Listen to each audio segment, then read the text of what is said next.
Hai guys, selamat berjumpa kembali dengan channel novel populer viral kesayangan Anda ini.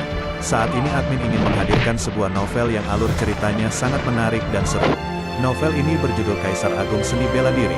Sebelum mengikuti keseruan ceritanya, mohon bantuan kalian untuk subscribe, like, dan share video-video yang ada di channel ini. Selamat menikmati.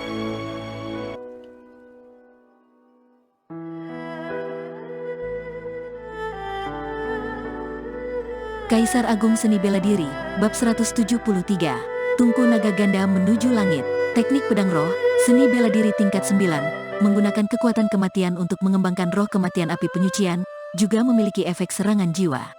Di tempat yang aman, Luo Xiu mengeluarkan slip giok yang merekam teknik pedang roh dari cincin penyimpanan Pangeran Lingyun. Pengenalan seni bela diri tingkat 9 ini sangat sederhana, tetapi dengan kalimat yang memiliki efek serangan jiwa itu sudah cukup membuat pikiran kultivator seni bela diri bergetar. Semua orang mengetahuinya, teknik kultivasi jiwa sangat langka. Bahkan jika ada, kelasnya juga tidak tinggi. Setelah berkultivasi ke ranah tertentu, tidak ada cara untuk melanjutkan. Mereka hanya bisa berkultivasi khusus dalam pemurnian tubuh atau berkultivasi pada vital sejati.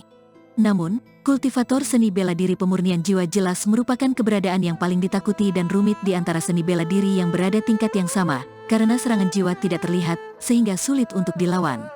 Dari sini, bisa dilihat betapa berharganya seni bela diri yang memiliki efek serangan jiwa. Ini berarti sudah tidak perlu berkultivasi teknik kultivasi jiwa selama seseorang menguasai seni bela diri ini, dia juga bisa memiliki kemampuan serangan jiwa. Menurut catatan terperinci dalam teknik pedang roh, seni bela diri ini paling cocok untuk orang yang berkultivasi kekuatan kematian. Adapun kultivator seni bela diri dengan atribut lain dari vital sejati, meski bisa dipraktikkan, tapi kekuatan dan efeknya akan sangat berkurang. Seorang kultivator seni bela diri yang berkultivasi kekuatan kematian dan menguasai teknik pedang roh. Kekuatan yang ditampilkannya adalah seni bela diri tingkat 9 teratas. Atribut kultivator seni bela diri lainnya hanya dianggap sebagai peringkat yang biasa saja dari seni bela diri tingkat 9. Rupanya begitu, Luo Xiu tersenyum. Seperti yang dia duga di awal, dari namanya, ini adalah seni bela diri yang cocok untuk kekuatan kematian. Luo Xiu menyimpan slip giok. Dia tidak terburu-buru untuk berkultivasi, tetapi malah mengeluarkan tungku kuno yang diperoleh dari rumah lelang gurun. Tungku ini tampaknya seukuran kepalan tangan, ditutupi dengan karat tembaga, dan dapat dengan jelas merasakan aura kunonya. Pada bagian penutup tungku, ada jalinan garis yang buram, disitulah segel tersebut berada. Selama segelnya tidak bisa dipecahkan, tungku pun tidak bisa dibuka dan hanya bisa dianggap sebagai koleksi yang ditutupi dengan karat tembaga. Aku akan mengasingkan diri untuk beberapa waktu. Selama periode ini, kalian berdua tetap di luar dan jangan membiarkan aku diganggu. Luo Xiu mengeluarkan bendera Vientin kecil, mengangkat tangannya dan menjentikannya. Formasi cahaya yang terbuat dari aksara terbang berkeliling, membentuk formasi penyembunyian untuk melindungi formasi. Tidak boleh ada kesalahan sedikit pun dalam proses pembukaan segel tungku dengan menggunakan api roh menelan kekosongan.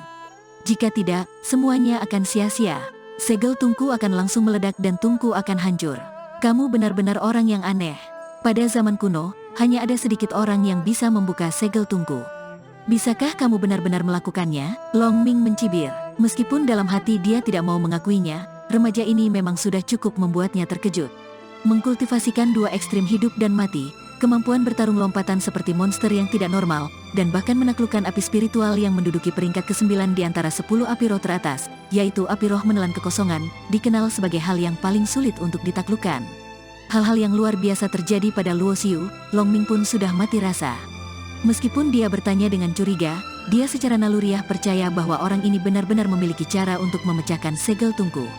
Formasi diaktifkan, dan sosok Luo Xiu menghilang di tanah kosong dan tandus. Singa energi api emas langsung bertugas, dia mengangkat kepalanya dan mengamati sekelilingnya dengan sepasang mata yang besar.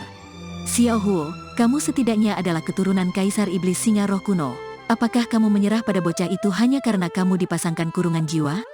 Sosok Long Ming muncul, dia menunjuk singa energi api emas dan berkata tanpa henti.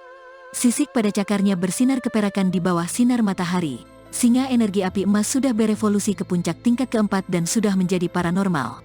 Tentu saja bisa mengerti kata-kata Long Ming, tapi tidak sepertinya yang bisa mengucapkan kata-kata manusia. Wos, tidak tahu apa yang dikatakannya, tapi yang terlintas dalam pikirannya adalah adegan ketika Luo Xiu menundukkan api roh menelan kekosongan. Keluarga singa energi api emas berevolusi dan meningkatkan kekuatan dengan cara melahap api. Api roh semacam itu bahkan membuatnya takut, tetapi malah ditaklukkan oleh ras manusia ini. Setiap kali memikirkannya, itu akan mengejutkan dan membuatnya takut. Menurutnya, ras manusia itu bisa menaklukkan api roh menelan kekosongan, sehingga pasti akan lebih mudah untuk mengalahkan dirinya. Bahkan jika dia tidak memasangkan kurungan jiwa, dia juga tidak akan berani memprovokasi manusia tersebut. Memikirkan hal ini, dia melirik Long Ming, melambaikan cakarnya, dan mulai berbicara. "Apa, kamu ingin aku patuh juga di masa depan?" Long Ming bisa mengerti bahasa binatang iblis, matanya terbuka lebar. Dia ingin membunuh keturunan yang telah mempermalukan Kaisar Iblis Singa Roh kuno dengan cakarnya. Dalam formasi, Luo Xiu memegang tungku kuno dengan karat tembaga di tangan kirinya, nyala api berwarna coklat kemerahan naik dan menyala di tangan kanannya. Segel tungku sebenarnya adalah formasi larangan, tetapi garis dan aksara formasi ini relatif rapat dan kuat, dan hanya dapat dipecahkan dengan membakar dan melelehkan kekuatan energi api. Api roh menelan kekosongan di tangan kanannya menutupi tutup tungku. Saat api roh dibakar, garis buram dari formasi secara bertahap menjadi jelas, dan pelan-pelan meleleh di bawah kalsinasi api spiritual seperti es. Proses memecahkan segel tungku dengan api roh sama sekali tidak sulit. Kesulitan terbesar adalah api roh sulit ditemukan di dunia. Setelah hampir 2 jam, segel tungku itu benar-benar dihilangkan oleh api roh menelan kekosongan. Tungku kuno di tangan Luo Xiu juga bersih dari karat tembaganya dan akhirnya memancarkan cahaya terang. Tungku berubah dari ukuran kepalan tangan menjadi setinggi lebih dari 1 meter, melayang di udara. Seluruh tungku bersinar cahaya biru kehijauan dengan cemerlang. Di kedua sisi tungku, terukir 2 naga hijau yang seolah-olah hidup, berterbangan di antara awan-awan. Tungku naga ganda menuju langit. Melihat tungku kuno ini kembali ke penampilan semula, Luo Xiu langsung bersemangat. Pada zaman kuno, ada beberapa jenis tungku terkenal yang memiliki berbagai misteri dalam pemurnian. Di antaranya ada 9 jenis tungku peringkat bumi, dan 3 jenis tungku peringkat surga adalah yang paling terkenal.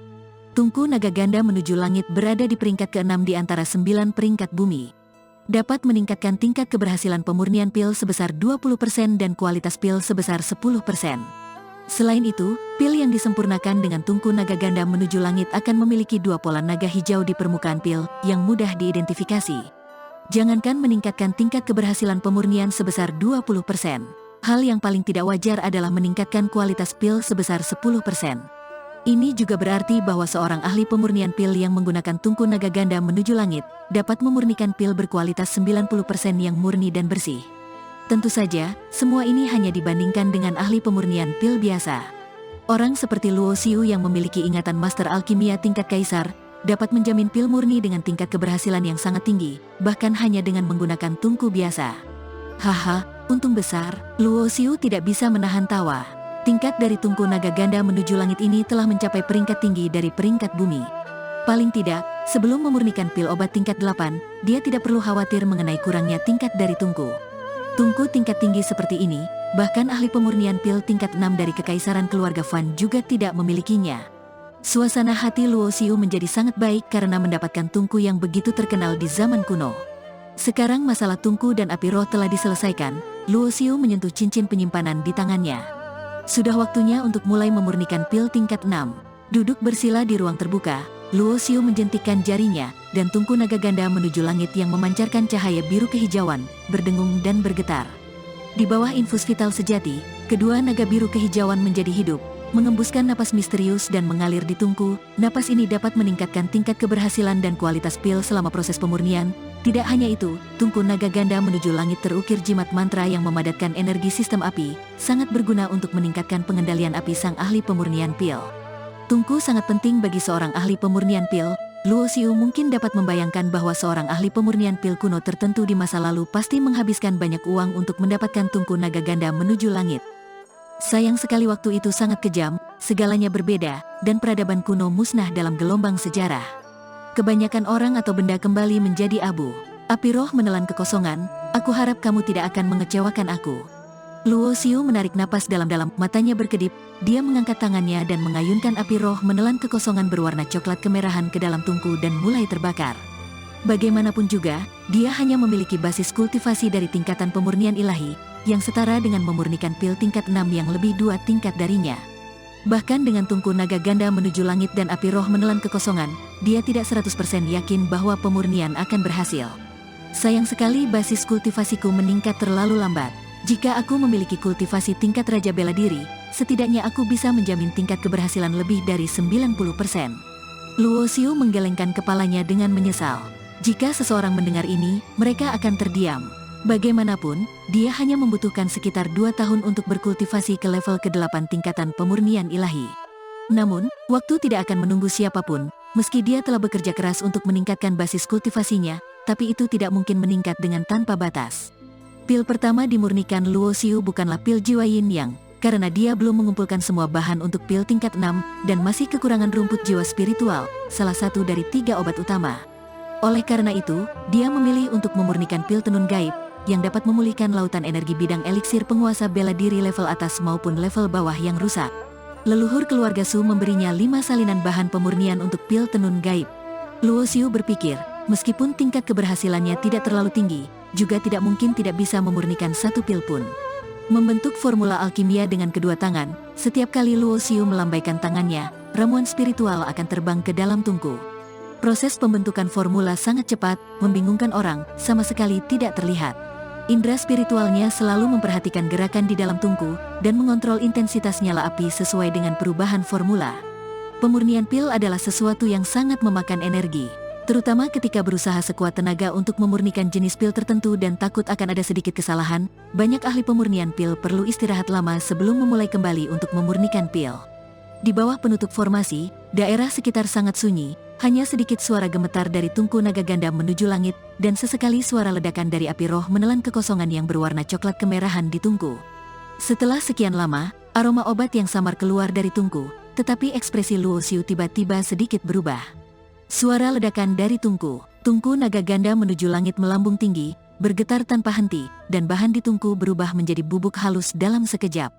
Pertama kali memurnikan pil tenun gaib, berakhir dengan kegagalan. Luo Xiu tidak berkecil hati karena ini, dia memanggil kembali tungku dengan tangannya, menuangkan ampas obat dari dalamnya. Mulai mengingat seluruh proses pemurnian, dan belajar darinya untuk mengetahui alasan kegagalan. Yang salah bukanlah teknik pemurnian atau tungkunya, tapi adalah ramuan spiritual itu sendiri. Setelah beberapa saat, Luo Xiu menganalisis alasan kegagalan tersebut. Semakin tinggi mutu dari pil, semakin tinggi persyaratan untuk ramuan spiritual. Ini juga alasan kenapa ramuan spiritual bermutu tinggi sangat berharga dan sulit ditemukan. Sebagai contoh, pil tenun gaib tingkat 6 membutuhkan lebih dari sekedar jenis ramuan spiritual tertentu. Untuk umur, kekuatan obat, dan kombinasi ramuan spiritual, ada persyaratan detail yang tidak boleh salah. Jika ada kesalahan kecil dari detail, bisa menyebabkan kegagalan pemurnian. Jika basis kultivasi Luo Xiu sendiri cukup, beberapa detail kecil dapat diselesaikan dengan gampang. Tetapi bagaimanapun juga, dia telah melewati 2 tingkat pemurnian. Masalah yang awalnya tidak perhatikan, akan menjadi masalah besar yang nantinya membatasi mempengaruhi keberhasilan pemurnian.